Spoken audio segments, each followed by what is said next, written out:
Start in a piked position with the hands a little wider than shoulder width apart and the hips up high. We don't want the feet too far back where the hips sink down. So the hips are up high. If you need to bend your knees here, that's totally fine. From here, we're going to lean forward and touch the head to the floor. And we're touching it out in front of the hands, not between the hands. So as you do that, your elbows will stay in tight. Don't let them flare out to the sides, but they also won't move backward. The forearm will remain more or less stationary. The forearm will remain vertical, so the elbow stays stacked on top of the wrist throughout the movement. So you will lean forward, touch the top of the head to the floor, and push back up. Yeah, lean forward, touch the floor, push back up. Notice that the elbow stays on top of the wrist. It doesn't bend back and it doesn't flare out to the side. While we're doing this movement, we're going to avoid scapular elevation. Don't let the shoulder blades shrug up. And we're cueing protraction, spreading the shoulder blades, spreading the scapulae apart.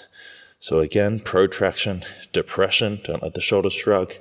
Lean forward, lower down, touch the floor, and push back up. If that's impossible for you at the moment, then you can set an easier target and touch the head to that. Again, it's not between the hands, it's out in front of the hands. Maybe you need to do it with a knee bend, that's okay. Lean forward, touch the top of the head to the target, and push back up. Try to use a height of target that's appropriate for the prescribed number of repetitions. This drill is made easier or harder by modifying the hand position.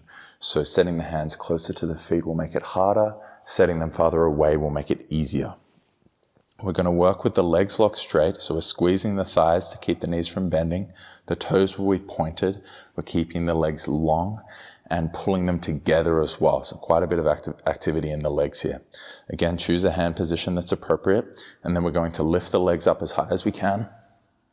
Lightly touch them to the floor, lift them up, light touch, lift them up, light touch, and so on. Again, if this is too challenging, you sit yourself farther back. The torso will tend to lean forward a little as the legs come up to keep you in balance. You lift the legs as high as you can and just make a very light touch on the floor between reps. We're not bouncing the feet on and off the floor, we're controlling the entire range of motion. It's very common in the early stages of this sort of work to get cramping in the hip flexors. It seems to be the case that the best way through that is to embrace it and to work through it. So try not to just stop immediately if you get cramping. Obviously, if it becomes very intense, then act accordingly. And that's the pattern. Repeat for the prescribed number of repetitions. Set up in a straight arm support position with the hands shoulder width apart and the feet a little wider than hip width apart. We're going to cue a posterior pelvic tilt to flatten or even round the lower back and push away from the floor. So we're not letting the spine collapse down, we're keeping it slightly rounded or at least flat. And then from here, this is a straight arm strength drill.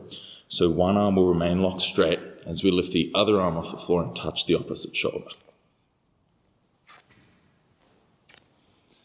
The goal here is to stabilize the torso so we're not skiing side to side. Basically, your intention is to minimize movement, to remain as still as possible while touching the opposite shoulder. If this is too challenging, you can try doing it kneeling. The knees will be a bit back behind the line of the hips rather than below them. But again, we're cueing that tail tuck to flatten or even round the spine and stabilizing, touching the opposite shoulder without skiing the shoulders side to side. From a double hip width stance, we're going to start squatting down into one leg, keeping the other leg straight, moving toward a Cossack squat. You'll lift the ball of the foot up and turn that hip out. And from here, you can reach across with your arms to help unweight that leg to allow yourself to lift it up. Lightly touch it to the floor, lift it back up, light touch, and we'll perform the prescribed number of repetitions here before moving to the other side. Some people may be able to go down lower, some people will have to stay up quite high, figure out what height is appropriate for you, and lift that free leg up as high as you can then very lightly touch it to the floor between reps without putting any weight back into the floor. So again, we sink down, turn that hip up, out, reach across, lift that leg as high as you can, lightly touch it to the floor, lift it up, keep it turned out, lightly touch it to the floor, and so on.